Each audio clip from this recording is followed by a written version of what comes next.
முருகர்கிட்ட போய் ஐயோ ஆண்டவா எனக்கு வாழவே பிடிக்கல எடுத்துறான்னா எடுத்துருவான்.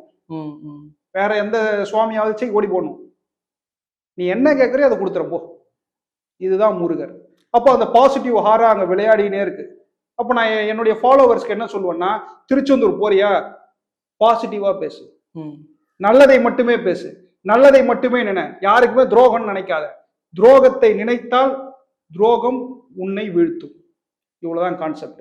அப்போ எல்லாருமே திருச்செந்தூர்ல இருக்கக்கூடிய சிவசுப்பிரமணியனை மனசார பிரார்த்தனை பண்ணீங்கன்னா உங்களுக்கு நடக்க வேண்டிய விஷயங்களை அவர் நடத்தி கொடுப்பார். சார் இப்போ உதாரணத்துக்கு நமக்கு அடிபட போகுதுன்னு வச்சுங்க, ஒரு 10 லட்சம் நமக்கு இழப்பாகும். அடிபட்டா உடம்பு வீணா போகும். நான் நிறைய பேருக்கு சொல்லுவேன், என்ன சொல்லுவேன்னா, என் ஃப்ரெண்டு சொன்னான், திருச்செந்தூர் கோவிலுக்கு போயிட்டு வந்தா கொஞ்சம் நல்லா இருந்தது, ஆனா எனக்கு வந்து ஒரு 10 லட்சம் ரூபாய் லாஸ் ஆச்சுன்னா. நான் சொன்னேன், முட்டாப்பையில உனக்கு கை கால் அடிபட்டு பின்னமா இருந்துன்னா திரும்ப கிடைக்குமா? உயிர் போயிருந்தா கிடைக்குமா? கிடைக்காது. 10 லட்சம் ரூபாய் நாளைக்கு உனக்கு 10 கோடி கூட கொடுப்பாந்தாலும் கண்டிப்பா.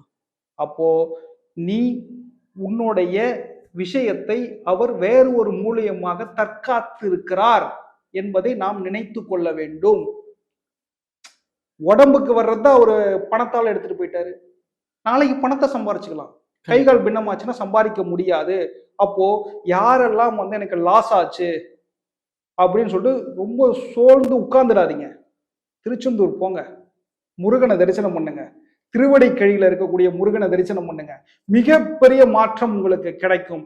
எளியராக இருக்கக்கூடிய எனக்கே கிடைச்சிருக்கு, என்னையே மாத்திருக்கான்னு உங்களை மாத்த மாட்டானா? நிச்சயமாக மாத்துவான். ஓம் சரவண பவ.